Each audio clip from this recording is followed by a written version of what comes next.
जय हिंद साथियों, यदि आपने सीटेट सितंबर 2026 में एसएसटी यानी सामाजिक विज्ञान लिया है तो ये वीडियो आपके लिए बेहद खास है मेरे भाई। क्योंकि आज हम लोग प्रैक्टिस सेट नंबर 6 कर रहे हैं। इससे पहले हम लोगों ने 5 प्रैक्टिस सेट कंप्लीट कर लिया है और उस सभी practice set NCERT class 6 to 8 के हिस्ट्री, ज्योग्राफी और पॉलिटी से लिए गए प्रश्न हैं। साथियों, आप सभी जानते हैं कि सीबीएसई जो सीटेट का एग्जाम करवाती है वो अपने सिलेबस से हट के कभी भी प्रश्नों को बनाती नहीं है। साथियों, आप सभी जानते हैं कि सीबीएसई एनसीईआरटी के लाइन बाय लाइन उठा करके प्रश्नों को तैयार करता है और फिर हम सोच में पड़ जाते हैं कि ये प्रश्न आया तो आया कहाँ से। साथियों, ये सभी प्रश्न जो सीबीएसई सीटेट एग्जाम में पूछता है वो सभी एनसीईआरटी क्लास 6 to 8 के हिस्ट्री, ज्योग्राफी, पॉलिटी से 40 प्रश्न रहते हैं और 40 टीचिंग पेडागोगी से रहते हैं। तो साथियों, आइए शुरू करते हैं बिना किसी देरी के आज के पहले प्रश्न के साथ। उससे पहले चैनल पर नए होंगे तो सब्सक्राइब करके जाइएगा और वीडियो पसंद आए तो अपने दोस्तों तक इसे साझा जरूर करिएगा। साथियों, वीडियो शुरू से लास्ट तक देखिए, ये आपके लिए बेहद फायदेमंद वीडियो होने वाला है। आइए शुरू करते हैं। मैंने प्लेलिस्ट बना दिया है 5 वीडियो का, जो प्रैक्टिस सेट है आप वहां से बाकी का प्रैक्टिस सेट देख सकते हैं। आइए शुरू करते हैं। प्रश्न की खास बातें हैं मेरे भाई कि सभी 1 से 60 तक प्रश्नों का विस्तृत विश्लेषण किया गया है, व्याख्यात्मक हल और एक्स्ट्रा फैक्ट के साथ, जो आपके एग्जाम में पूछे जाने की संभावना है। साथियों, आइए शुरू करते हैं आज के पहले प्रश्न के साथ। पहला प्रश्न आपके सामने है, बताइए। प्रश्न पढ़िए और बताइए। प्रश्न है मेरे भाई कि नवपाषाण काल के संदर्भ में पशुपालन के सबसे पहले प्रमाण कहां से मिले हैं। विकल्प ए कह रहा है कि बुर्जहोम और गुफकराल से, बी कह रहा है कि महागढ़ा और कोल्डिहवा से, सी कह रहा है आदमगढ़ और बागोर से, डी कह रहा है मेहरगढ़ और हल्लूर से।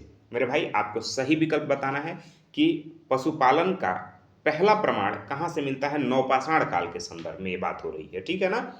देखिए मेरे भाई, सही विकल्प है ऑप्शन नंबर सी, यानी आदमगढ़ और बागोर से नवपाषाण काल में पशुपालन के सबसे पहले प्रमाण यहाँ से मिलते हैं। मेरे भाई, इस बात को बहुत ध्यान से समझिए कि मध्य पाषाण काल के अंत तक पशुपालन के साक्ष्य मिलने लगे थे, ठीक है ना, जिसमें आदमगढ़ मध्य प्रदेश और बागोर जो कि राजस्थान में है, वहां से पशुओं की हड्डियों के प्रमाण मिले हैं, जो भारत में पशुपालन के सबसे शुरुआती साक्ष्य में माना जाता है, ठीक है ना। तो ये आदमगढ़ कहाँ है मेरे भाई, तो मध्य प्रदेश में, और आपका बागोर कहाँ है, तो राजस्थान में। मध्य पाषाण काल का समाप्ति हो रहा था, नवपाषाण काल का शुरुआत हो रहा था, उसी समय पशुपालन के साक्ष्य इन दो जगहों से प्राप्त होते हैं हड्डियों के प्रमाण के रूप में। तो ये आपको ध्यान रखना है मेरे भाई। साथ में महत्वपूर्ण बात आपको ये भी ध्यान रखना है कि जो बागौर है ना, वह राजस्थान के भीलवाड़ा जिले में कोठारी नदी के किनारे स्थित है। साथियों, भारत के सबसे बड़े मध्य पाषाणिक स्थलों में से यह एक है जहां से पशुपालन के सबसे प्राचीन स्पष्ट अवशेष मिले हैं। वहीं अगर आदमगढ़ की बात करें, जो कि मध्य प्रदेश में है साथियों, यह होशंगाबाद नर्मदापुर जिले में स्थित है। यहाँ से पालतू पशुओं जैसे भेड़, बकरी, कुत्ते आदि की हड्डियों के अवशेष मिले हैं मेरे भाई। साथ में ध्यान रखिएगा, जो बुर्जहोम की चर्चा की गई है और गुफकराल की, ये दोनों नवपाषाणिक स्थल जम्मू कश्मीर में स्थित हैं। बुर्जहोम की सबसे बड़ी विशेषता है कि वहाँ गर्ट हाउस यानी घर या गर्तावास जिसे कहा जाता है, गड्ढे वाला घर, इसकी विशेषता यह थी कि यहाँ मालिक के शव के साथ कुत्ते को भी दफनाने का साक्ष्य प्राप्त हुआ है। कहाँ से, बुर्जहोम से। और बुर्जहोम और गफकराल दोनों कहाँ है, कश्मीर में है। ये आपके एनसीईआरटी में दिया गया प्रश्न है, एनसीईआरटी में दिया गया फैक्ट है, ठीक है ना साथियों। वहीं अगर हम बात करें जो विकल्प बी में आपका दिया था महागढ़ा और कुलडीहवा, तो ध्यान रखिए महागढ़ा और कुलडीहवा ये दोनों उत्तर प्रदेश के बेलन घाटी में स्थित है। बेलन घाटी कहाँ, प्रयागराज में स्थित है। साथियों, कुलडीहवा से दुनिया में धान यानी चावल की खेती के सबसे प्राचीन साक्ष्य मिले थे हमें लगभग 6000 ईसा पूर्व, ठीक है ना। वहीं अगर हम मेहरगढ़ की बात करें तो यह मेहरगढ़ जो है मेरे भाई, यह वर्तमान के पाकिस्तान के बलूचिस्तान में बोलन नदी के किनारे स्थित है, ठीक है ना। इसे भारतीय उपमहाद्वीप का ब्रेड बास्केट कहा जाता है। ध्यान रखिएगा, ब्रेड बास्केट कहा जाता है। क्यों? क्योंकि यहाँ से प्राचीनतम कृषि में गेहूं और जौ के साक्ष्य मिले थे और साथ में अस्थाई जीवन के भी साक्ष्य मिले थे। साथियों, ब्रेड बास्केट इसलिए कहा जाता है कि इस महाद्वीप में गेहूं की मात्रा और जौ की मात्रा ज़्यादा, मतलब पैदावार ज़्यादा होते हैं, ठीक है ना। साथ में ध्यान रखिएगा, अस्थायी जीवन के साक्ष्य कहाँ से मिले हैं, तो मेहरगढ़ से। साथियों, गेहूं और जौ जैसे फसलों के प्राचीनतम साक्ष्य कहाँ से मिले हैं, तो मेहरगढ़ से। भारतीय उपमहाद्वीप का ब्रेड बास्केट किसे कहते हैं, तो किसे, जो पाकिस्तान का बलूचिस्तान है, बोलन नदी का किनारा, उसे कहते हैं, या भारतीय उपमहाद्वीप का ब्रेड बास्केट हम कहते हैं मेहरगढ़ को, ठीक है ना। ये सभी बात आपको ध्यान रखना है। साथियों, अगर ये वीडियो पसंद आ रहा हो तो इसे तुरंत अभी शेयर करिए। जिस भी ग्रुप से आप जुड़े हैं, जो बच्चे एसएसटी लेकर के सीटेट की तैयारी कर रहे हैं, उनके पास इस वीडियो को भेजिए। इससे होता क्या है साथियों, मुझे भी मोटिवेशन मिलता है और उन बच्चों को भी फायदा है जो इसकी तैयारी कर रहे हैं, ठीक है ना। बढ़ते हैं अगले प्रश्न की तरफ। अगला प्रश्न है मेरे भाई कि हड़प्पा सभ्यता के किस स्थल से जूते हुए खेत के साक्ष्य मिले हैं, बताइए। हड़प्पा सभ्यता का ऐसा कौन सा स्थल है जहां से जोते हुए खेत के साक्ष्य मिले हैं मेरे भाई, आपको ये बताना है। देखिए, सही उत्तर होता है, अगर हम बात करें हड़प्पा सभ्यता में जोते हुए खेत का, तो मेरे भाई यह मिला था कालीबंगा में, इसलिए विकल्प सी आपका सही है। कालीबंगा में जुते हुए खेत के साक्ष्य मिले थे। कालीबंगा की अगर हम बात करें तो जो वर्तमान में राजस्थान के हनुमानगढ़ जिले में घग्घर नदी के किनारे है मेरे भाई, ठीक है ना। वहां पे पुरातत्वविदों को प्राक्सन यानी प्राक हड़प्पा स्तर पर जुते हुए खेत के साक्ष्य मिलते हैं मेरे भाई। यह जुता हुआ खेत यह दर्शाता है कि उस समय कृषि उन्नत अवस्था में थी, ठीक है ना, और एक साथ दो फसलें उगाई जाती थी मेरे भाई, ध्यान रखिएगा, एक साथ दो फसलें उगाई जाती थी। अच्छा, एक साथ दो फसलें उगाने को क्या कहा जाता है, कमेंट करके आप बताइए, ठीक है ना। देखिए मेरे भाई, अगर हम बात करें कालीबंगा की, तो कालीबंगा का मतलब होता है काले रंग की चूड़ियाँ, ठीक है ना। कालीबंगा में मेरे भाई जोते हुए खेत के साक्ष्य तो मिले ही मिले थे, इसके अलावा भी वहां पे अग्निकुंड यानी वेदी मिला था, अलंकृत ईंटें और भूकंप के प्राचीनतम साक्ष्य मिले थे। कहां से, कालीबंगा से। ध्यान रखिए, हवन कुंड यानी अग्निकुंड, जुते हुए खेत के साक्ष्य, अलंकृत ईंटें, भूकंप के प्राचीनतम साक्ष्य, ये सभी हमें कालीबंगा से मिले थे। कालीबंगा कहाँ है मेरे भाई, राजस्थान में। वहीं अगर हम बात करें लोथल की, तो मेरे भाई ध्यान रखिएगा, विकल्प ए में लोथल की चर्चा की गई थी। लोथल यह गुजरात में भोगवा नदी के किनारे स्थित एक प्रमुख बंदरगाह है मेरे भाई, ठीक है ना, और ये शहर भी है। यहाँ से गोंदीवाड़ा यानी डॉकयार्ड, गोंदीवाड़ा जिसे डॉकयार्ड कहते हैं, गोंदीवाड़ा चावल के भूसे के साक्ष्य मिले हैं और फारस की मुहरें भी मिली हैं। इससे पता चलता है कि विदेशों के साथ इनका व्यापार होता था, विदेशी व्यापार का प्रमाण ये है, ठीक है ना।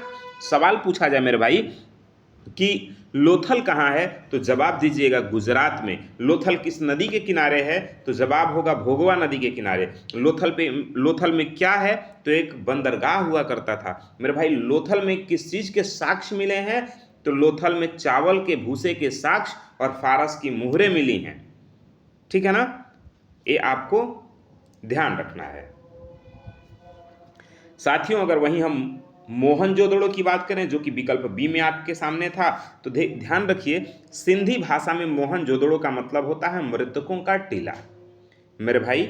यह सिंधु नदी के किनारे पाकिस्तान में स्थित है। यहाँ से विशाल अन्नागार मिले हैं और महास्नानागार मिले हैं, ठीक है ना, ग्रेट वाट जिसे आप कहते हैं। और साथ में ये भी ध्यान रखिएगा कि यहाँ से कांस्य की नर्तकी की मूर्ति और दाढ़ी वाले पुजारी की भी मूर्ति मिले हैं मेरे भाई। ये आपको ध्यान रखना है। सभी प्रश्न एनसीईआरटी से लिए गए हैं, इसके फैक्ट भी एनसीईआरटी के हैं और इसका व्याख्या भी एनसीईआरटी से लिया गया है मेरे भाई। मेरे पास बहुत सारा संसाधन नहीं है, डिजिटल बोर्ड नहीं है जहाँ पे मैं लिख लिख के आपको बता दूं, इसलिए मैं पहले ही सारा चीज़ लिख करके लाता हूँ, पीडीएफ तैयार करके लाता हूँ मेरे भाई। यकीन मानिए आप कि एक पीडीएफ तैयार करने में लगभग मुझे 2 से 2.5 घंटे लगते हैं। उस पीडीएफ को समझने में कि कौन सा क्वेश्चन आपके लिए इंपॉर्टेंट है, कौन सा क्वेश्चन रखना चाहिए हमको इस पीडीएफ में, उसको तैयार करने में लगभग हमको 2-2.5 घंटा समय लगता है मेरे भाई। पूरा एक कंटेंट तैयार करने में लगभग 5 घंटे, फिर आपका वीडियो रिकॉर्ड करने में लगभग 1 से 1.5 घंटे मेरे भाई। आपको ओवरऑल एक क्लास अगर मुझे देना हो तो 6 घंटे का मुझे समय लगता है।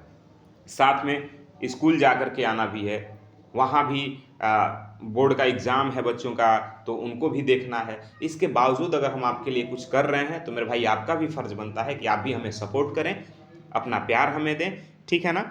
ध्यान रखिए मेरे भाई, ये सभी इम्पोर्टेंट प्रश्न हैं, आप कहीं लिख सकते हैं या वीडियो को 1-2 बार ज़रूर देखिए ताकि दिमाग में छप जाए, ठीक है? सवाल पूछेगा मेरे भाई कि मोहनजोदड़ो का मतलब क्या होता है? तो मृतकों का टीला। मेरे भाई मोहनजोदड़ो किस नदी के किनारे स्थित है? तो सिंधु नदी के किनारे, ठीक है ना?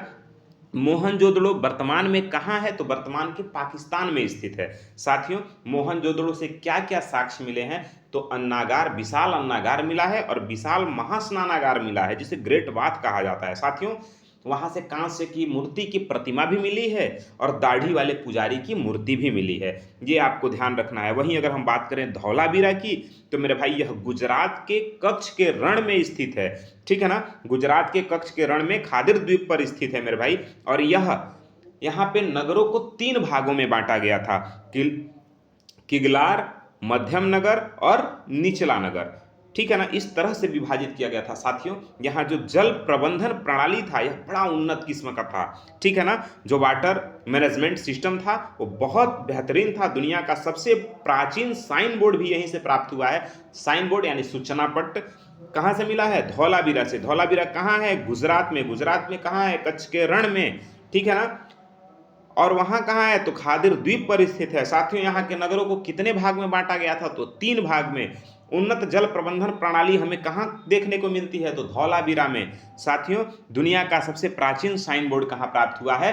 तो धौलावीरा में। सभी फैक्ट, सभी बात आपको ध्यान रखना है मेरे भाई, सभी इंपॉर्टेंट प्रश्न हैं, इसलिए इनको आप ध्यान से समझिए, पढ़िए। और मेरे भाई देखिए, चैनल छोटा हो सकता है लेकिन कंटेंट बहुत बड़ा है। यकीन मानिए आप, शायद इस तरह का कंटेंट आप पैसा दे के भी नहीं पाइएगा, ऐसा मुझे लगता है। क्यों? क्योंकि मैं भी तैयारी किया हूँ, कभी मैं भी आप ही की तरह तैयारी करता था, मैं भी आप ही की तरह नौकरी की तैयारी करता था, नौकरी का इंतज़ार करता था, तैयारी करता था। सीटेट मैंने भी दिया है, तो मैं समझ सकता हूँ कि किस तरह के कंटेंट मिलते थे और आप खुद भी समझ सकते हैं। मेरा प्रयास हमेशा से रहा है कि मैं आपको बेस्ट से बेस्ट दूँ, ठीक है? फिर भी अगर कहीं चूक रह जाए हमसे, कहीं कमी रह जाए, तो आप हमें कमेंट करके बता सकते हैं कि भाई यहाँ कमी है, यहाँ कर दीजिए, ठीक है ना? तो आप हमें अपना सुझाव दे सकते हैं। अपने परिवार का सदस्य समझिए और आप हमें अपना जो भी सुझाव हो अवश्य दीजिए। आइए अगले प्रश्न की तरफ बढ़ते हैं मेरे भाई। अगला प्रश्न आपके सामने है, देखिए। प्रश्न है कि महाजनपद काल में गण या संघ किसे कहते थे? बताइए। क्या राजा के व्यक्तिगत सैनिकों के समूह को कहते थे, या कई शासकों वाला एक प्रकार का राज्य हुआ करता था, या एक बड़ा धार्मिक मंदिर हुआ करता था, या व्यापारियों का एक संघ हुआ करता था? तो ध्यान रखिए मेरे भाई, इसका जो सही उत्तर होगा ना, कई शासकों वाला एक प्रकार का राज्य हुआ करता था जिसे हम गण या संघ कहते थे। इस तरह हमारा विकल्प बी सही हो जाता है, ये आपको ध्यान रखना है। देखिए मेरे भाई, महाजनपद काल जो 6ठी शताब्दी ईसा पूर्व में कुछ राज्य गण या संघ कहलाते थे। महाजनपद काल के समय में, महाजनपद काल का समय क्या था? 6ठी शताब्दी ईसा पूर्व। उस समय कुछ राज्य गण या संघ कहलाते थे। यहाँ शक्ति एक व्यक्ति के पास नहीं होती थी, एक व्यक्ति के हाथों में वहाँ ये शक्ति नहीं होती थी। मतलब किसी गण या संघ में जो शक्ति होता था एक व्यक्ति के हाथ में नहीं होता था। यानी कहने का मतलब है कि राजतंत्र नहीं था, राजा की तरह व्यवस्था नहीं था, बल्कि कई शासकों के समूह, जिसे कुलीन तंत्र या गणराज्य कहते थे, उनके हाथों में शक्ति हुआ करती थी। मतलब एक समूह के हाथ में निर्णय लेने की शक्ति होती थी, जो सब लोग मिल करके निर्णय लेते थे मेरे भाई, ये ध्यान रखिएगा। तो राजतंत्र नहीं, लोकतंत्र कह सकते हैं, गणतंत्र कह सकते हैं। उस तरह की व्यवस्था महाजनपद काल के 6ठी शताब्दी ईसा पूर्व में थी। कुछ गण और संघ हुआ करते थे मेरे भाई। अगर हम बात करें महाजनपदों की संख्या के बारे में, तो ध्यान रखिए मेरा भाई, बौद्ध धर्म में एक ग्रंथ है अंगुत्तर निकाय और जैन ग्रंथ है भगवती सूत्र। ध्यान रखिए, बौद्ध ग्रंथ अंगुत्तर निकाय और जैन ग्रंथ है भगवती सूत्र, जो 6ठी शताब्दी ईसा पूर्व में मेरे भाई, उसमें ये उल्लेख किया गया है कि 16 महाजनपद हैं। बात समझ में आ रहा है ना?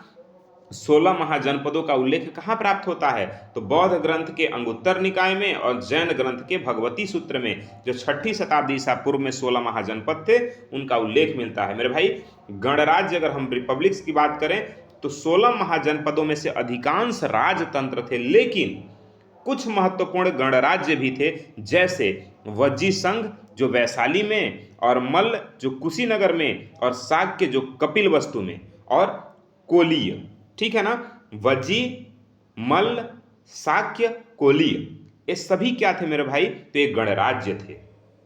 बात समझ में आ रहा है? वज्जी संघ यह कई कुलों या एक संघ था जिसमें लिच्छवी सबसे शक्तिशाली थे।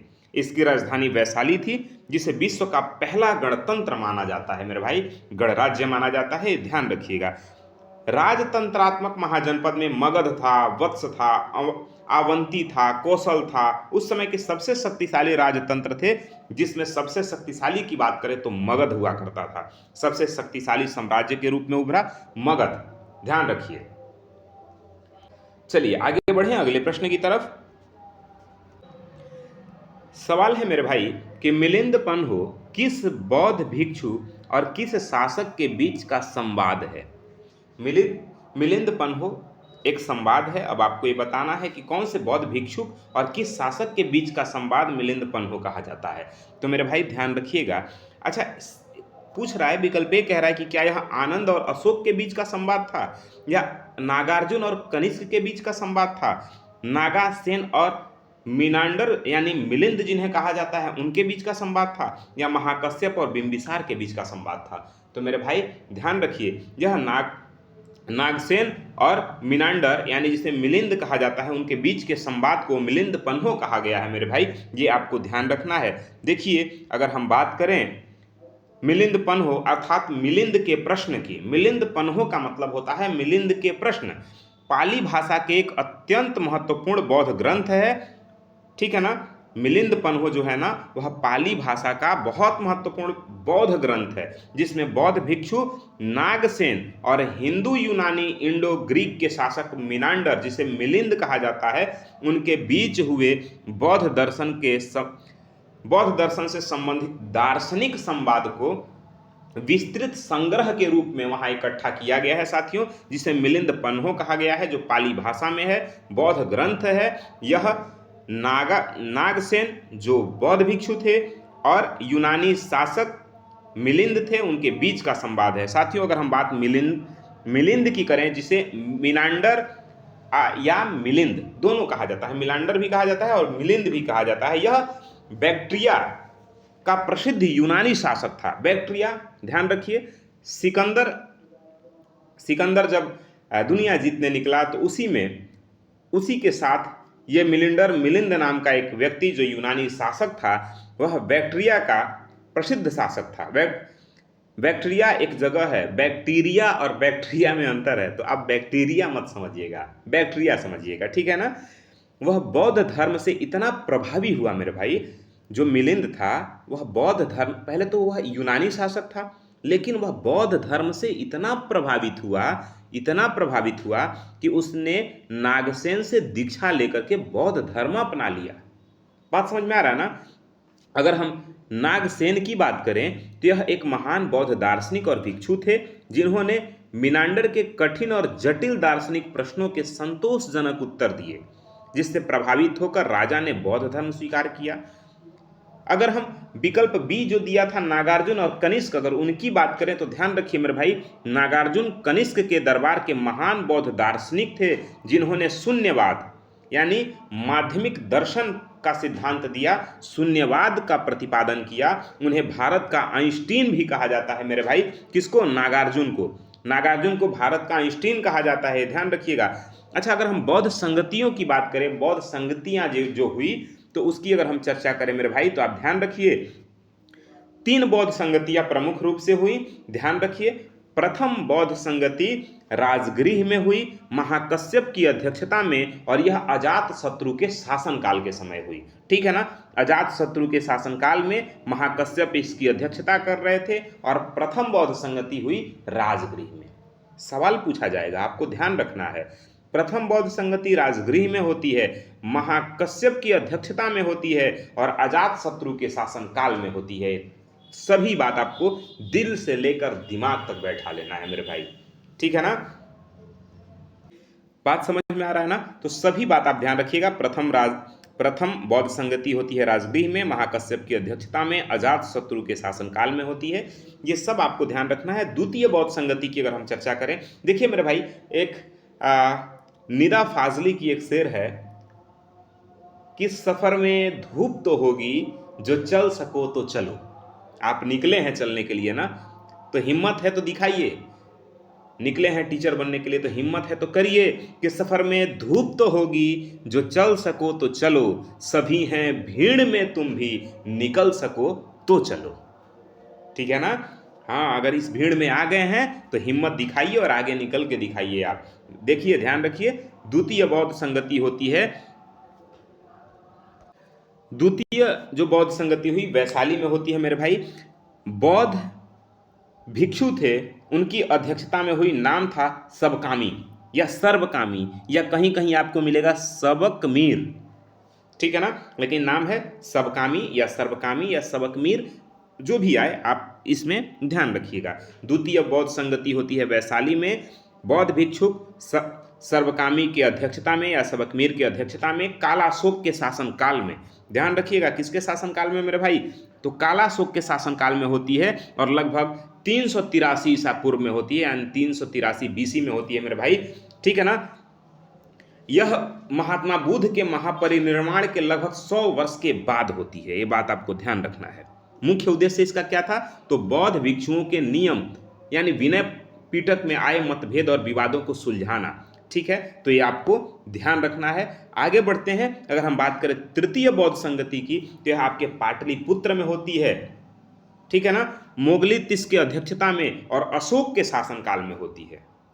मोगलीपुत्तिस के अध्यक्षता में और अशोक के शासन काल में होती है, ये आपको ध्यान रखना है। वहीं चतुर्थ की बात करें तो कुंडल मंडल कश्मीर में होती है और वसुमित्र और अश्वघोष की अध्यक्षता में होती है और कनिष्क के शासनकाल में इसी समय बौद्ध धर्म हीनयान और महायान दो भागों में विभाजित हो जाता है। 4 बौद्ध संगति होती है मेरे भाई। पहला राजगृह में, अध्यक्षता कश्यप और अजातशत्रु के शासनकाल में। दूसरा वैशाली में, सर्वकामी की अध्यक्षता और कालाशोक के शासनकाल में। तीसरा पाटलिपुत्र में, मोगालीपुत्तिस की अध्यक्षता में और अशोक के शासनकाल में। चौथा कुंडल मंडल यानी कश्मीर में, वसुमित्र और अश्वघोष की अध्यक्षता में और कनिष्क के शासनकाल में। चौथे बौद्ध संगति के समय बौद्ध धर्म हीनयान और महायान 2 भागों में बंट गया मेरे भाई, विभाजित हो गया। ये आपको ध्यान रखना है। आगे बढ़िए, अगले प्रश्न की तरफ चलते हैं। उससे पहले सब्सक्राइब कर लीजिए, चैनल पे नए देख रहे हैं आप, और अगर पसंद आ रहा हो इस सेशन आपको तो लाइक करके जाइए। एक लाइक आपका कुछ नहीं बिगड़ेगा, हमारा हौसला बढ़ेगा, मोटिवेशन बढ़ेगा और फिर आपके लिए मेहनत करने की इच्छा बनी रहेगी, ठीक है। ध्यान रखिए, प्रश्न है मेरे भाई कि अश्वघोष किसके दरबार में प्रमुख कवि थे जिन्होंने बुद्ध चरित्र की रचना की है। मेरे भाई आपको बताना है बुद्ध चरित्र की रचना किसने की है, तो जवाब है अश्वघोष ने।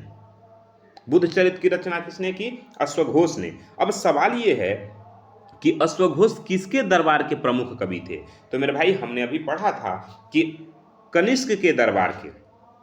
किसके, क्योंकि चतुर्थ बौद्ध संगति में अश्वघोष ने अध्यक्षता की थी और वह किसके शासनकाल में हुआ, कनिष्क के। तो इसलिए ध्यान रखिएगा, कनिष्क के राज दरबार के कवि थे अश्वघोष, और अश्वघोष ने ही संस्कृत में बुद्ध चरितम की रचना की। बुद्ध चरितम जो बुद्ध के जीवन चरित्र पर आधारित है, ठीक है ना। ध्यान रखिए मेरे भाई, अश्वघोष कुषाण वंश के महान और शक्तिशाली शासक कनिष्क के दरबार के महान और विद्वान कवि थे। उन्होंने संस्कृत भाषा में बुद्ध चरितम नामक महाकाव्य की रचना की, जिसे बुद्धों का रामायण भी कहा जाता है। इसमें महात्मा बुद्ध के जीवन का गाथा है, जीवन का वर्णन है, ठीक है ना। साथियों, अगर हम बात करें कनिष्क के साम्राज्य की, तो आपको ध्यान रखना है कि कनिष्क का साम्राज्य, कनिष्क कुषाण वंश का सबसे प्रसिद्ध शासक हुए। उसने 78 ईस्वी में 78 ईस्वी में शक संवत की शुरुआत की। साथियों, सवाल पूछा जाए शक संवत की शुरुआत कब हुई, तो 78 ईस्वी में शक संवत की शुरुआत किसके शासन काल में हुई, तो कनिष्क के शासन काल में। कनिष्क किस वंश का शासक था, कुषाण वंश का शासक था। ये बात आपको ध्यान रखिएगा साथियों, जिसका उपयोग भारत सरकार द्वारा राष्ट्रीय कैलेंडर के रूप में किया जाता है, उसी को शक संवत कहते हैं। इसकी 2 राजधानियां थीं, किसकी, कनिष्क की। एक पुरुषपुर जिसे पेशावर कहा गया और दूसरा मथुरा। साथियों, अश्वघोष की अन्य प्रमुख रचनाओं की अगर हम चर्चा करें तो बुद्ध चरितम के अलावा अश्वघोष ने सौंदरानंद काव्य की रचना की और सरिपुत्र प्रकरण जो संस्कृत का प्रथम नाटक कहा जाता है उसकी रचना की। साथियों, संस्कृत का प्रथम नाटक कौन है, सरिपुत्र प्रकरण, ध्यान रखिएगा। इसकी रचना किसने की, अश्वघोष ने की। साथियों, कनिष्क के दरबार के अन्य प्रसिद्ध अगर विद्वानों की बात करें तो कनिष्क के दरबार में चरक मुनि भी रहते थे, प्रसिद्ध आयुर्वेद आचार्य थे जिन्होंने चरक संहिता लिखी थी। साथियों, उन्हीं के दरबार में नागार्जुन थे जिन्हें माध्यमिक दर्शन के प्रणेता माना जाता है, यानी शून्यवाद के प्रणेता हैं वो, ठीक है ना, कौन, नागार्जुन। और उन्हें भारत का आइंस्टीन कहा जाता है। और अगर बात करें वसुमित्र की, जो इन्हीं के दरबार के प्रसिद्ध कवि थे जिन्होंने चतुर्थ बौद्ध संगति की अध्यक्षता की थी, वसुमित्र और अश्वघोष ने, दोनों लोगों ने, ठीक है ना। वहीं कुछ अन्य नाम की बात करें तो पारवण और मत्तल भी उनके दरबार से जुड़े थे। साथियों, विकल्प में आपके समुद्रगुप्त की चर्चा थी, तो ध्यान रखिएगा इन्हें भारत का नेपोलियन कहा जाता है, किसे, समुद्रगुप्त को। और यह किसके द्वारा कहा गया, तो यह मिलहम और स्मिथ के द्वारा कहा गया समुद्रगुप्त को भारत का नेपोलियन। इनके दरबारी कवि हुआ करते थे हरिसेन, और हरिसेन ने, जिन्होंने इनके जीवन पर आधारित इनकी प्रशंसा में प्रयाग प्रशस्ति यानी इलाहाबाद स्तंभ लेख की रचना की, ठीक है ना। फिर से समझिए, समुद्रगुप्त जिन्हें भारत का नेपोलियन कहा जाता है, भारत का नेपोलियन समुद्रगुप्त को किसने कहा, तो विलियम स्मिथ द्वारा कहा गया, ठीक है ना। और समुद्रगुप्त के दरबारी कवि थे हरिसेन, और हरिसेन ने ही समुद्रगुप्त की प्रयाग प्रशस्ति लिखी जो इलाहाबाद स्तंभ लेख के नाम से जाना जाता है, ध्यान रखिए। वहीं अगर हम बात करें हर्षवर्धन की, तो यह पुष्य भूति वंश के महान राजा हुए हर्षवर्धन, और उनके दरबारी कवि थे बाणभट्ट। बाणभट्ट वही बाणभट्ट जिन्होंने हर्षचरितम और कादंबरी की रचना की। हर्षवर्धन स्वयं भी एक महान लेखक थे जिन्होंने प्रियदर्शिका और रत्नावली और नागानंद जैसे नाटक लिखे हैं। तो साथ में ये भी ध्यान रखना है, याद रखना है। अगर आप ये वीडियो देख रहे हैं तो ये सीटेट के लिए तो इम्पोर्टेंट है ही है, यदि आप बीपीएससी टीआरई की भी तैयारी कर रहे हैं तो तब भी ये वीडियो आपके लिए खास है, ठीक है ना। आगे बढ़ते हैं अगले प्रश्न की तरफ मेरे भाई। प्रश्न है कि गुप्त काल में महरौली लौह स्तंभ किस धातु कार्य की उत्कृष्ट गुणवत्ता का प्रतीक है, बताइए। ध्यान रखिए, इसका सही उत्तर होगा लोहा, विकल्प सी सही हो जाएगा मेरे भाई। दिल्ली कुतुब मीनार परिसर में स्थित है महरौली का लौह स्तंभ, जो 1600 वर्षों से अधिक पुराना होने के बावजूद भी आज तक जंग नहीं लगा है, जंग रहित है। और यह भारतीय प्राचीन धातु विज्ञान और रसायन विज्ञान का उन्नत तकनीक को दर्शाता है। इसमें फास्फोरस की ज्यादा मात्रा का प्रयोग किया गया है जो जंग लगने से रोकता है, ठीक है ना। निर्माण काल की बात करें तो इस लौह स्तंभ का निर्माण गुप्त वंश के शासक चंद्रगुप्त द्वितीय, जिसे विक्रमादित्य कहा जाता है, उनके काल में लगभग 4वीं-5वीं शताब्दी ईस्वी में किया गया था। इसकी विशेषता की अगर बात करें तो इस स्तंभ पर ब्राह्मी लिपि में चंद्र नामक राजा की कीर्ति का उल्लेख मिलता है, जिसे अधिकांश इतिहासकार चंद्रगुप्त द्वितीय को मानते हैं। इसमें फास्फोरस की उच्च मात्रा होने के कारण इस पर जंग नहीं लगती है। साथियों, अगर गुप्त कालीन अन्य धातु कलाएं की बात करें तो गुप्त काल को भारतीय इतिहास का स्वर्ण युग कहा जाता है, ठीक है ना। ध्यान रखिए, सुल्तानगंज से मिली तांबे की बुद्ध की मूर्ति जो लगभग 7.5 फीट ऊंची 7.5 फीट ऊंची है, और महरौली का यह लौह स्तंभ गुप्तकालीन धातु कला के उत्कृष्ट नमूने हैं। ये आपको ध्यान रखना है। बात समझ में आ रहा है। ये प्रश्न आपको कैसा लग रहा है, जरा कमेंट करके बताइए। तो ये प्रश्न आपको कैसा लग रहा है, क्या अच्छा है प्रश्न? जो भी मैं प्रश्नों का कॉम्बिनेशन बनाया हूँ, फैक्ट लाया हूँ, व्याख्या लाया हूँ आपके लिए, क्या ये ठीक है? अगर है तो आप थोड़ा सा कमेंट करके बताइए हमें। आइए आगे अगले प्रश्न पे चलते हैं। चलिए ध्यान दीजिए, अगला प्रश्न है कि एहोल किस राजवंश की राजधानी थी और मंदिरों का केंद्र था। एहोल जो था वो किस राजवंश की राजधानी और मंदिरों का केंद्र था, ये आपको बताना है। बताइए, क्या वह पल्लव राजवंशों की राजधानी और मंदिरों का केंद्र था, या चोल, या चालुक्य, या राष्ट्रकूट। साथियों, एहोल जो था ना वो चालुक्यों की राजधानी थी, ठीक है ना, और मंदिरों का केंद्र था। मेरे भाई देखिए ध्यान से समझिए, एहोल कर्नाटक में स्थित है। कहाँ मेरे भाई? कर्नाटक में स्थित बादामी के चालुक्यों की प्रारंभिक राजधानी थी और अपनी अत्यधिक प्राचीन और विविध मंदिर वास्तुकला के कारण, ठीक है ना, अनेक प्रकार के मंदिर वास्तुकला के कारण इसे भारतीय मंदिर वास्तुकला का पालना कहते हैं। एहोल को क्या कहते हैं? भारतीय मंदिर वास्तुकला का पालना कहते हैं। ये ध्यान रखिएगा आप लोग। साथियों, कुछ महत्वपूर्ण फैक्ट है जो एग्जाम के पॉइंट ऑफ व्यू से जरूरी है, उसको भी जान लीजिए। अगर बात कर रहे हैं हम चालुक्य वंश की, तो बादामी यानी वातापी के चालुक्य वंश के सबसे महान शासक हुए पुलकेशिन द्वितीय। साथियों फिर से ध्यान रखिए, चालुक्य वंश जिनकी हम बात कर रहे हैं, बादामी यानी वातापी के चालुक्य वंश का सबसे महान जो शासक हुआ नाम था पुलकेशिन द्वितीय, जिसने नर्मदा नदी के तट पर हर्षवर्धन को हराया था। ये ध्यान रखिएगा। और एहोल के प्रमुख मंदिरों की बात करें तो यहाँ लगभग 70 से अधिक मंदिर हैं, जिसमें दुर्गा मंदिर, लड़खा मंदिर और मेगुती जैन मंदिर इत्यादि बहुत सारे यहाँ प्रसिद्ध मंदिर हैं। लगभग 70 से अधिक मंदिरों के यहाँ निर्माण कार्य हुए हैं। साथियों, अगर बात करें रवि कीर्ति का एहोल अभिलेख के बारे में, तो पुलकेशिन द्वितीय के दरबारी कवि द्वारा रचित एहोल प्रशस्ति, एहोल अभिलेख संस्कृत काव्य का एक उत्कृष्ट उदाहरण है। इसमें कालिदास और भारवी का उल्लेख मिलता है साथियों, तथा हर्षवर्धन के पुलकेशिन की विजय का वर्णन भी मिलता है। इनकी राजधानियों की बात करें तो पल्लव वंश की राजधानी कांचीपुरम थी। अन्य राजवंशों की राजधानी की अगर हम बात करें तो पल्लव वंश की राजधानी कांचीपुरम थी, चोल वंश की राजधानी तंजावुर यानी तंजौर थी, राष्ट्रकूटों की राजधानी मान्याखेड़ यानी मालखेड़ थी। ये ध्यान रखिएगा। चलिए आगे अगले प्रश्न की तरफ। प्रश्न ये है मेरे भाई कि रजिया सुल्तान किस सल्तनत की शासिका थी। बताइए, क्या वह गुलाम वंश की थी, खिलजी वंश, तुगलक वंश, लोधी वंश। मेरे भाई अगर हम बात कर रहे हैं रजिया सुल्तान की, तो यह गुलाम वंश की यानी मामलुक वंश से इसका संबंध था। मामलुक वंश की ये शासिका थी। ध्यान रखिएगा रजिया सुल्तान के बारे में कि वह गुलाम वंश की थी, जिसे मामलुक वंश भी कहा जाता है।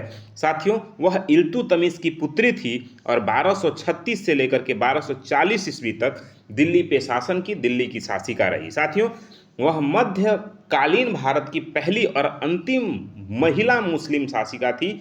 यह ध्यान रखिएगा। अगर हम कुछ महत्वपूर्ण फैक्ट की बात करें तो ध्यान रखिए, रजिया ने पर्दा प्रथा का त्याग कर पुरुषों की तरह काबा यानी कोट और कुलाह यानी टोपी पहनकर दरबार में बैठना शुरू किया। तुर्क अमीरों चहलगानी ने एक महिला के अधीन कार्य करने से इनकार कर दिया, जिसके कारण उनके खिलाफ षड्यंत्र रचे गए, यानी किसके? रजिया सुल्तान के खिलाफ। अगर हम बात करें कि रजिया ने, अच्छा, याकूत और अल्तुनिया दोनों का बड़ा जिक्र है, ध्यान रखिएगा। रजिया ने जमालुद्दीन याकूत, एक अश्वशाला के प्रधान अमीर आखूर थे, ठीक है ना, उसको उच्च पद दिया, जिससे अमीर नाराज हो गए और भटिंडा के गवर्नर मलिक अल्तुनिया ने विद्रोह कर दिया, जिसके बाद रजिया ने अल्तुनिया से विवाह कर लिया। ये ध्यान रखिएगा।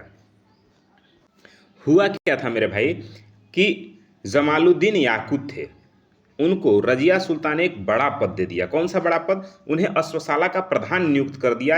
अश्वशाला के प्रधान को अमीर अखूर कहते थे।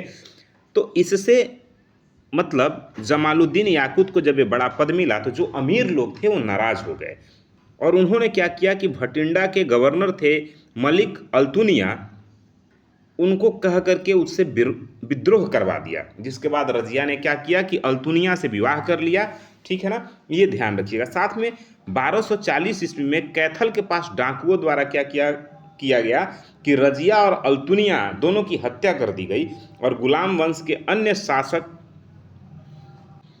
की तरह इसकी भी हत्या हो जाती है। और साथ में ये ध्यान रखिएगा कि गुलाम वंश के संस्थापक की अगर हम बात करें तो गुलाम वंश का संस्थापक था कुतुबुद्दीन ऐबक, जो 1206 ईस्वी में गुलाम वंश की स्थापना की थी। ठीक है ना। इल्तुतमिश को दिल्ली सल्तनत का वास्तविक संस्थापक माना जाता है। साथ में ये भी बात ध्यान रखिएगा, देखिए गुलाम वंश का संस्थापक तो कुतुबुद्दीन ऐबक था, लेकिन अगर सवाल पूछा जाए कि दिल्ली सल्तनत का वास्तविक संस्थापक किसे माना जाता है, तो मेरे भाई वो इल्तुतमिश था। साथ में रक्त और लौह की नीति याद रखिएगा कि बलबन ने रक्त और लौह की नीति अपनाई थी, ये बात आपको ध्यान रखना है। ठीक है ना। आगे अगले प्रश्न की तरफ चलें। प्रश्न है कि सुलह ए कुल की नीति किस मुगल सम्राट द्वारा अपनाई गई थी, बताइए। ध्यान रखिए मेरे भाई, सुलह ए कुल की नीति विकल्प सी सही है, यानी अकबर के द्वारा अपनाई गई थी। ध्यान रखिए, मुगल सम्राट अकबर ने सुलह ए कुल, जिसका मतलब होता है सार्वभौमिक शांति, यानी सभी के साथ शांति, इसकी नीति अपनाई। उसका उद्देश्य था कि धर्म, जाति या नस्ल के भेदभाव के बिना साम्राज्य के सभी नागरिकों के बीच आपसी सहिष्णुता, सद्भाव और न्याय स्थापित किया जाए। साथियों, इस नीति के आधार पर अगर हम बात करें तो यह नीति सूफी दर्शन से प्रेरित थी। इसके तहत अकबर ने सभी धर्मों के विद्वानों के साथ इबादत खाना, जो फतेहपुर सीकरी में है, वहाँ धार्मिक चर्चाएं की और 1582 में दीने इलाही नामक एक नए संप्रदाय की शुरुआत की। दीने इलाही, जिसे तौहीद ए इलाही भी कहा जाता है, ध्यान रखिएगा, इसकी शुरुआत की और सभी धर्मों के अच्छे तत्वों को मिलाना था। इसका उद्देश्य मेन यही था कि सभी धर्मों के अच्छे तत्वों को मिलाना, सभी धर्म में जो भी अच्छा चीज़ है वो सबको मिला करके एक नए धर्म और नए संप्रदाय की स्थापना करना, जिसे दीने इलाही कहा गया। ठीक है ना। अकबर के अन्य महत्वपूर्ण सुधार की अगर हम बात करें तो 1562 में इसने दास प्रथा पर प्रतिबंध लगाया, 1563 में तीर्थयात्रा कर समाप्त कर दिया और 1564 में जजिया कर समाप्त कर दिया और 1575 में इबादत खाना की स्थापना की। साथ में ये भी ध्यान रखिएगा, जो विकल्प डी में औरंगजेब के बारे में था, कि औरंगजेब इसके विपरीत धार्मिक रूप से कट्टर था। उसने 1679 में पुनः जजिया कर लगा दिया और संगीत, चित्रकला तथा शराब पर प्रतिबंध लगा दिया था। ये भी ध्यान रखेंगे आप लोग। आगे बढ़िए अगले प्रश्न की तरफ। प्रश्न है कि शिवाजी के प्रशासन में अष्टप्रधान क्या था, बताइए।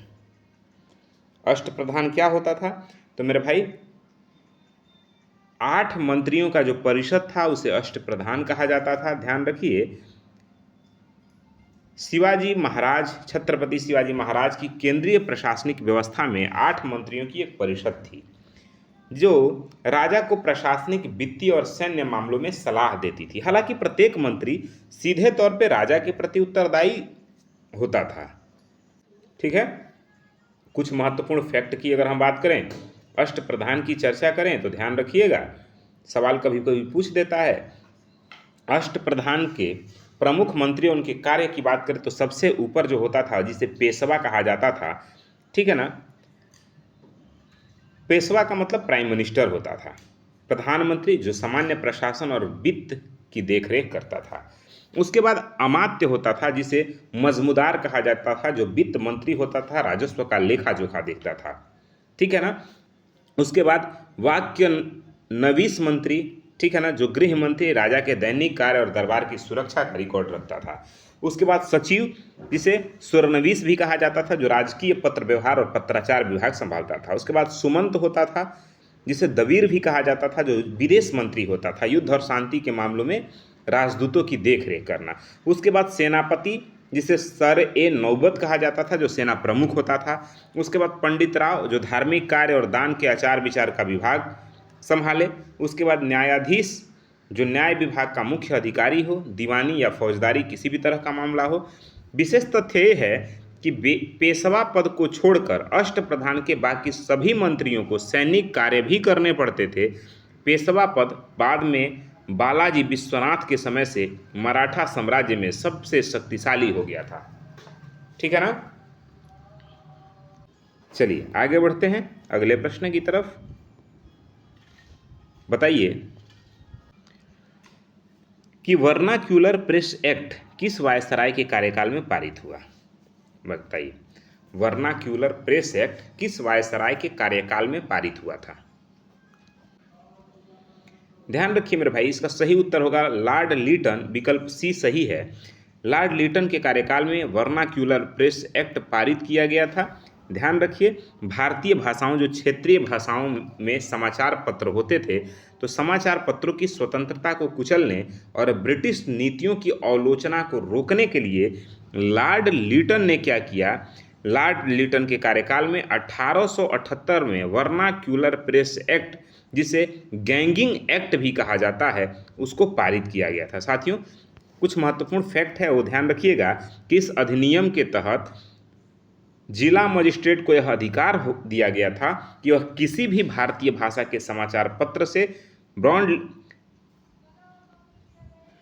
बॉन्ड ले सकता है, ठीक है ना। वह सरकार के खिलाफ कुछ भी नहीं छापेगा। यदि कोई ऐसा करता तो उसकी प्रेस की संपत्ति जब्त की जाती थी। यानी पहले ही एक प्रकार से बॉन्ड भरवा लिया जाता था कि आप सरकार के खिलाफ कुछ नहीं छापेंगे, यदि आप उसके विपरीत करते हैं तो सारे उसके सामान, प्रेस की संपत्ति, सब कुछ क्या कर ली जाती है, जब्त कर ली जाती है, ठीक है ना। देखिए साथ में ध्यान रखिए मेरे भाई, इससे संबंधित है ईश्वर चंद्र विद्यासागर का एक समाचार पत्र था सोम प्रकाश। इस अधिनियम का सबसे पहला निशाना वही बना था। ईश्वर चंद्र विद्यासागर का समाचार पत्र था सोम प्रकाश, ठीक है ना। वहीं अगर बात करें अमृत बाजार पत्रिका की, तो ध्यान रखिए रातों रात अंग्रेजी अखबार बनने वाला एकमात्र समाचार पत्र था अमृत बाजार पत्रिका, जिसके संपादक थे शिशिर कुमार घोष, ताकि क्या हो, इस कानून से बचा जा सके। साथियों अमृत बाजार पत्रिका रातों रात बदलाव हुआ और यह अंग्रेजी अखबार बनने वाला एकमात्र समाचार पत्र था, ठीक है ना। इसका मकसद था कानूनी प्रक्रिया से बचना। इसके संस्थापक थे शिशिर कुमार घोष। अच्छा, इस कुख्यात अधिनियम को 1882 में लॉर्ड लीटन के उत्तराधिकारी हुए लॉर्ड रिपन, उसने क्या किया, इसे रद्द कर दिया। लॉर्ड लीटन के बाद 1882 में आए लॉर्ड रिपन, और लॉर्ड रिपन ने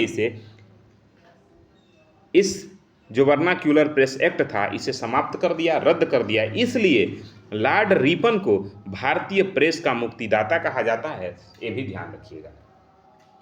भारतीय प्रेस का मुक्तिदाता किसे कहते हैं, लॉर्ड रिपन को। वर्नाक्यूलर प्रेस एक्ट किसने लागू किया, तो Lord Lytton. Vernacular press act कब समाप्त किया, 1882 में। भारतीय प्रेस का मुक्तिदाता किसे कहते हैं, लॉर्ड रिपन को।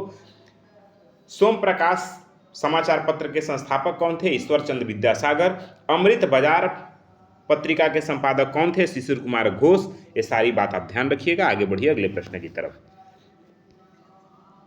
अगला प्रश्न है कि भारतीय राष्ट्रीय कांग्रेस की स्थापना कब हुई थी। तो मेरे भाई भारतीय राष्ट्रीय कांग्रेस की स्थापना 1885 में हुई थी। ध्यान रखिए विकल्प ए सही है।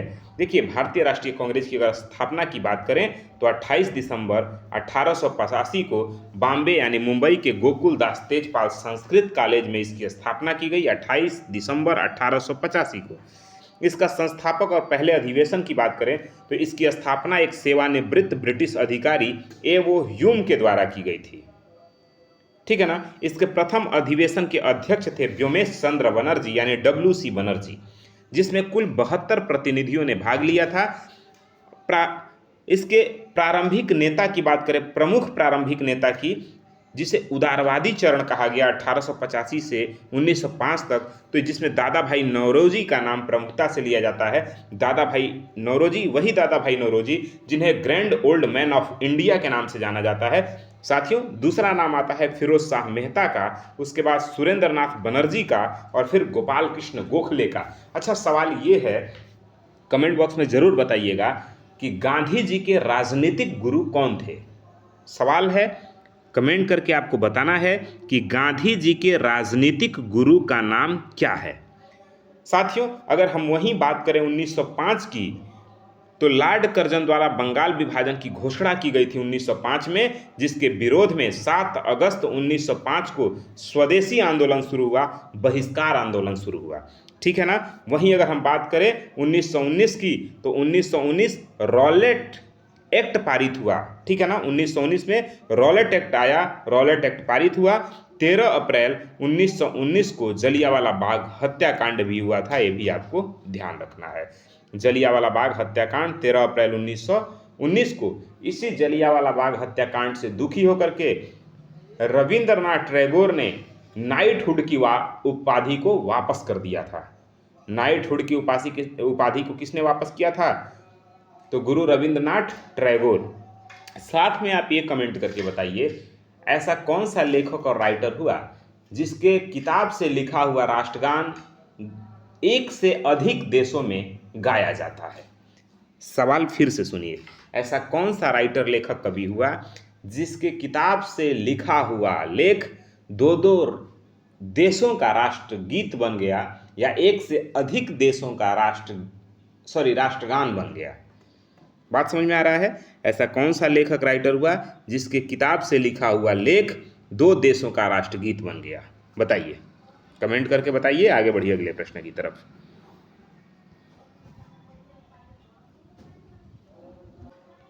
प्रश्न है मेरे भाई कि स्वराज मेरा जन्मसिद्ध अधिकार है और मैं इसे लेके रहूंगा, यह नारा किसने दिया था? क्या महात्मा गांधी ने, सुभाष चंद्र बोस ने, बाल गंगाधर तिलक ने, या लाला लाजपत राय ने? मेरे भाई इसका सही जवाब है विकल्प सी, बाल गंगाधर तिलक का यह नारा है। ध्यान रखिएगा, यह प्रसिद्ध और ओजस्वी नारा बाल गंगाधर तिलक के द्वारा दिया गया, भारतीय स्वतंत्रता आंदोलन के दौरान दिया गया था, जिसने देशवासियों में राष्ट्रीय चेतना और स्वतंत्रता की अलख जगाई थी। साथियों, बाल गंगाधर तिलक, इन्हें लोकमान्य की उपाधि दी गई थी, ये भी ध्यान रखिएगा। इन्हें भारतीय असंतोष का जनक भी कहा गया, ठीक है ना। बाल गंगाधर तिलक को लोकमान्य कहा जाता है और इन्हें यानी बाल गंगाधर तिलक को भारतीय असंतोष का जनक कहा जाता है। तिलक के बारे में अगर कुछ, बाल गंगाधर तिलक जी के बारे में कुछ महत्वपूर्ण बात हम आपको बताएं तो ध्यान रखिएगा, इन्होंने ही महाराष्ट्र में सभी जनता को, सभी पब्लिक लोगों को एकत्रित करने के लिए गणपति उत्सव का आयोजन, गणपति उत्सव मनाने की परंपरा शुरू की 1893 में। साथियों, इन्होंने ही यानी बाल गंगाधर तिलक ने ही शिवाजी उत्सव 1895 में मनाने की शुरुआत की थी। और साथ में इनके 2 प्रमुख समाचार पत्र थे जो एग्जाम में हर बार पूछा जाता है। पहले का नाम है केसरी, दूसरे का नाम है मराठा। और मजे की बात तो ये है मेरे भाई, जो मराठा है वो मराठी में नहीं है, अंग्रेजी में है।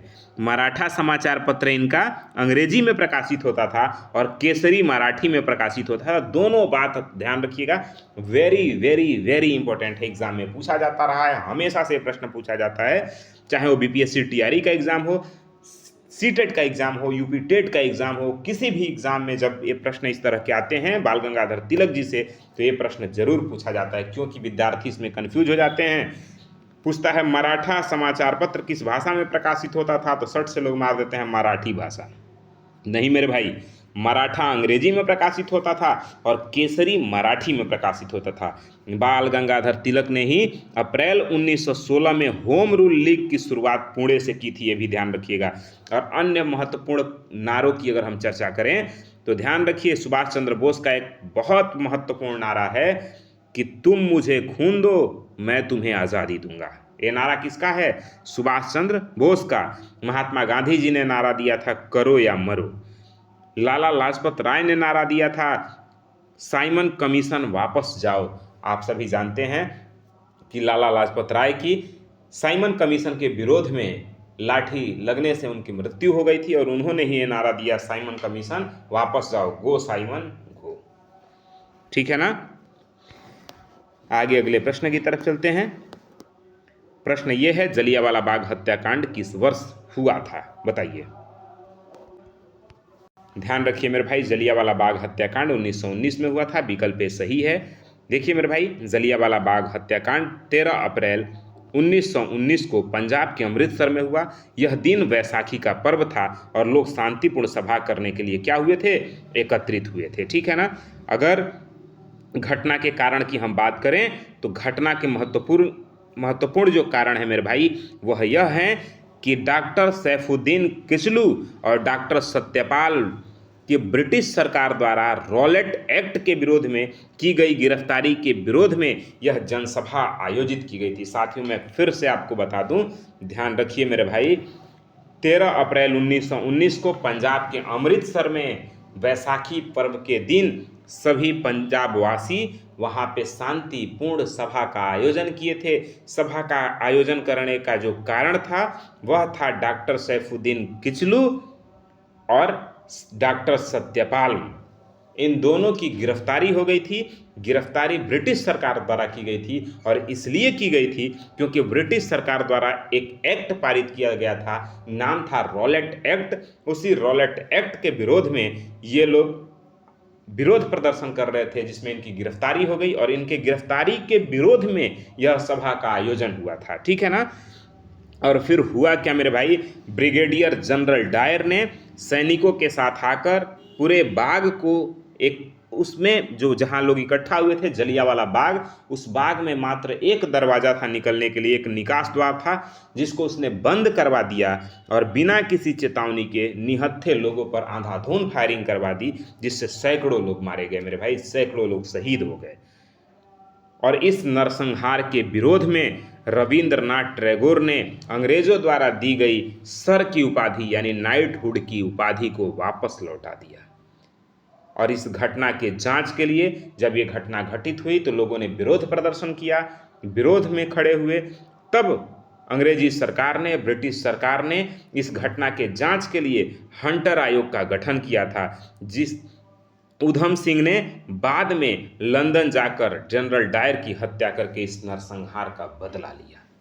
मेरे भाई, ये बदला का सीन सिर्फ हमारे फिल्मों में नहीं है, ये बदला का सीन तो बहुत पुराना प्राचीन है। साथियों, जब जनरल डायर ने निहत्थे लोगों पे हत्या करवाई तो इस बात से बहुत आहत हो गए उधम सिंह।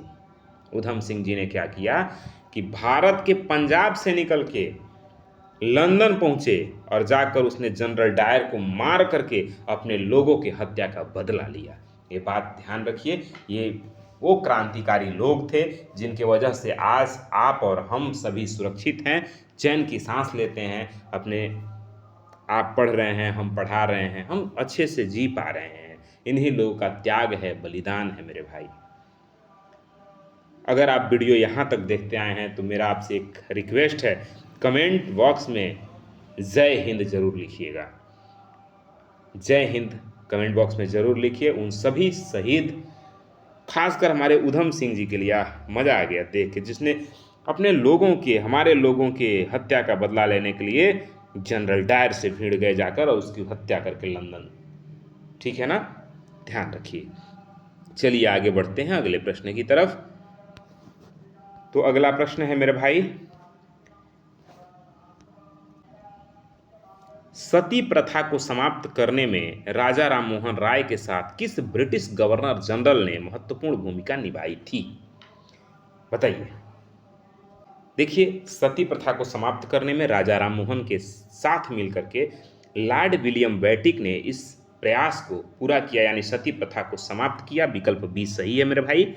ध्यान रखिए, एक बहुत बेहतरीन समाज सुधारक हुए राजा राममोहन राय। राजा राममोहन राय जी के अथक प्रयास और निरंतर प्रयास के परिणाम के स्वरूप भारत के गवर्नर जनरल लॉर्ड विलियम बेटिक ने 1829 में एक रेगुलेशन पारित करके सती प्रथा को पूर्णतः अवैध घोषित कर दिया, सती प्रथा को अवैध करार दिया और इसे समाप्त किया। साथियों, राजा राममोहन राय, इन्हें भारतीय पुनर्जागरण का अग्रदूत कहा जाता है। सवाल पूछा जाए, भारतीय पुनर्जागरण का अग्रदूत हम किसे कहते हैं? जवाब दीजिएगा, राजा राममोहन रॉय। साथियों, इन्होंने 1815 में आत्मीय सभा और 1828 में ब्रह्म समाज की स्थापना की थी। मुगल सम्राट अकबर द्वितीय ने इन्हें राजा की उपाधि दी थी। ध्यान रखिए, इनका नाम राम मोहन राय था, लेकिन अकबर द्वितीय ने इन्हें राजा की उपाधि दी। क्यों मेरे भाई? क्योंकि इन्होंने 1815 में आत्मीय सभा, 1828 में ब्रह्म समाज की स्थापना की। हमारे समाज के लिए इतना इन्होंने कार्य किया कि इन्हें भारतीय पुनर्जागरण का अग्रदूत कहा गया। लॉर्ड विलियम बेंटिक, इन्हें भारत के सबसे उदार और सुधारवादी गवर्नर जनरल माना जाता है। इसके कार्यकाल में 1833 के चार्टर एक्ट द्वारा इन्हें भारत का पहला गवर्नर जनरल बनाया गया था। उन्हें ठग प्रथा का अंत यानी अर्नल स्लीमैन की सहायता से और अंग्रेजी शिक्षा को बढ़ावा दिया। साथ में ध्यान रखिए मेरे भाई, विकल्प ए जिसमें लॉर्ड डलहौजी का नाम था, लॉर्ड डलहौजी की चर्चा थी, तो लॉर्ड डलहौजी इन्होंने राज्य हड़प नीति की शुरुआत की और 1853 में भारत में पहली ट्रेन मुंबई से ठाणे चलवाई। ठीक है ना। चलिए, ये महत्वपूर्ण फैक्ट आप ध्यान रखेंगे। तो ये क्लास बहुत लंबा हो जाएगा, तो आज इस क्लास को हम यहीं रोकते हैं। ये प्रैक्टिस सेट नंबर 6 है, इसका part second practice set number 7 के रूप में हम आपके सामने जल्द लेके हाजिर होंगे। तब तक आप हमें जाने की इजाज़त दें। वीडियो यहाँ तक देखे हैं तो लाइक करके जाइएगा, चैनल पे पहली बार आए हैं सब्सक्राइब करिए और अपना फीडबैक हमें कमेंट बॉक्स में ज़रूर दीजिए। बाकी मिलते हैं हम अगले क्लास में, तब तक के लिए जय हिंद।